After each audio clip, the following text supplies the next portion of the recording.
So the Constitution is silent on the matter.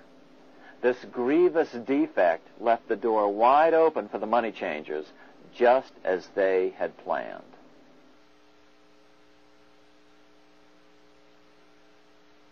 In 1790, less than 3 years after the Constitution had been signed, the money changers struck again. The newly appointed first Secretary of the Treasury, Alexander Hamilton, proposed a bill to the Congress calling for a new, privately owned central bank. Coincidentally, that was the very year that Amschel Rothschild made his pronouncement from his flagship bank in Frankfurt. Let me issue and control a nation's money, and I care not who writes the laws. Alexander Hamilton was a tool of the international bankers, and he wanted to create the U.S. Bank, the BUS, or the Bank of the United States, and did so. Interestingly, one of Hamilton's first jobs after graduating from law school in 1782 was as an aide to Robert Morris, the head of the Bank of North America. In fact, the year before, Hamilton had written Morris a letter saying, "A national debt, if it is not excessive, will be to us a national blessing." A blessing to whom? After a year of intense debate, in 1791, Congress passed the bill and gave it a 20-year charter. The new bank was to be called the First Bank of the United States, or BUS. Here we are in front of the First Bank of the United States in Philadelphia. The bank was given a monopoly on printing U.S. currency, even though 80% of its stock would be held by private investors. The other 20% would be purchased by the U.S. government. But the reason was not to give the government a piece of the action. It was to provide the capital for the other 80% owners. As with the old Bank of North America and the Bank of England before that, the stockholders never paid the full amount for their shares. The U.S. government put up their initial $2 million in cash. Then the bank, through the old magic of fractional reserve lending, made loans to its charter investors so they could come up with the remaining $8 million of capital needed for this risk-free investment. Like the Bank of England, the name of the Bank of the United States was deliberately chosen to hide the fact that it was privately controlled. And like the Bank of England, the names of the investors in the bank were never revealed. Many years later, it was a common saying that the Rothschilds were the power behind the old Bank of the United States.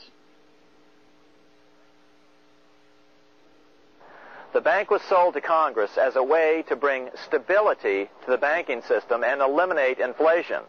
So what happened? Over the first 5 years, the U.S. government borrowed $8.2 million from the Bank of the United States. In the same 5-year period, prices rose by 72%. Jefferson, as the new Secretary of State, watched the borrowing with sadness and frustration, unable to stop it. I wish it were possible to obtain a single amendment to our Constitution, taking from the federal government the power of borrowing. Millions of Americans feel the same way today.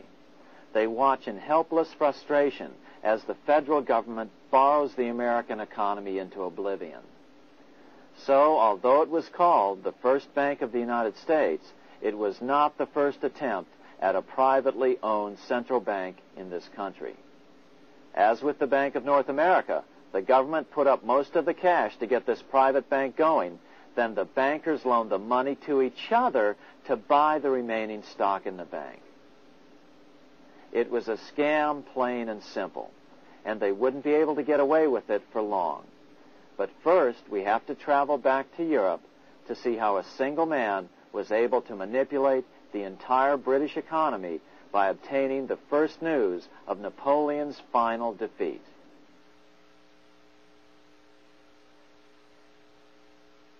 Here in Paris, the Bank of France was organized in 1800, just like the Bank of England.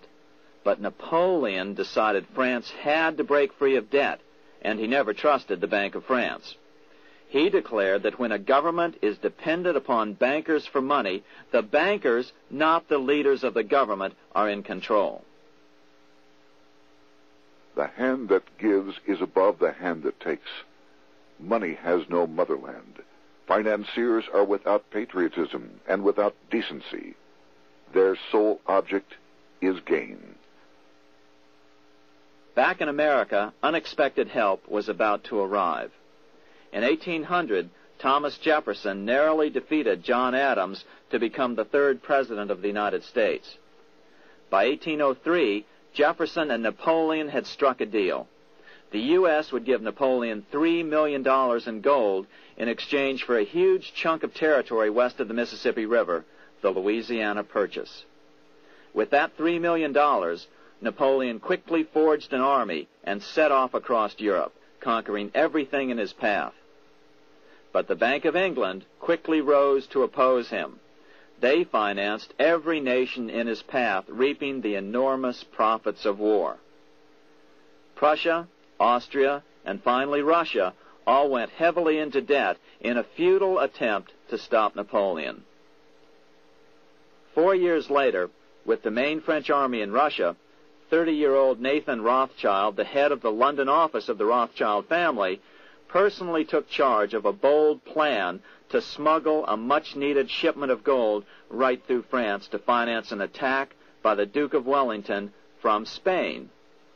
Nathan later bragged at a dinner party in London that it was the best business he'd ever done. Little did he know that he would do much better business in the near future. Wellington's attacks from the south and other defeats eventually forced Napoleon to abdicate, and Louis XVIII was crowned king. Napoleon was exiled to Elba, a tiny island off the coast of Italy, supposedly exiled from France forever. While Napoleon was in exile on Elba, temporarily defeated by England with the financial help of the Rothschilds, America was trying to break free of its central bank as well.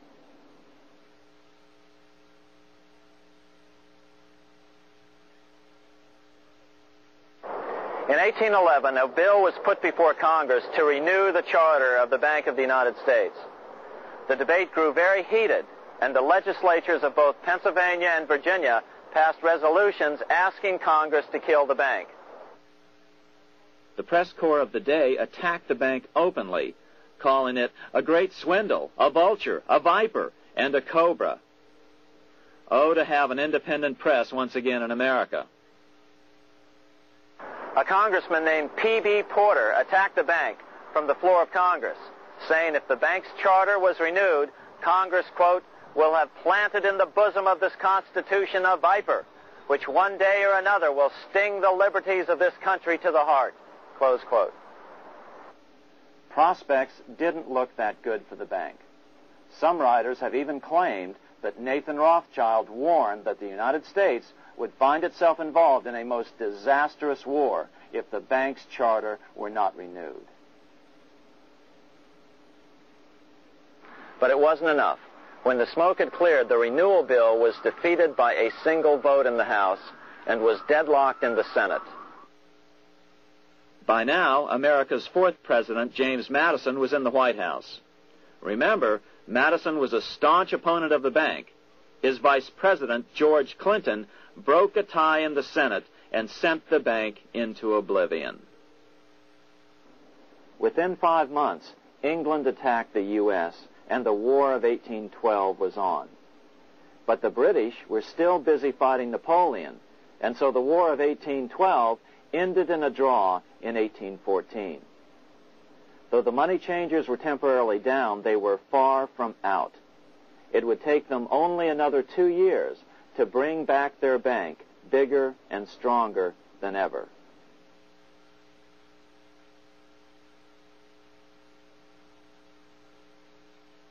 But now let's return to Napoleon, because nothing else in history more aptly demonstrates the ingenuity of the Rothschild family than their control of the British stock market after Waterloo.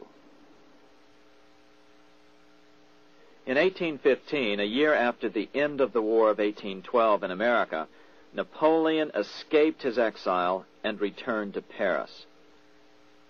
French troops were sent out to capture him, but such was his charisma that the soldiers rallied around their old leader and hailed him as their emperor once again.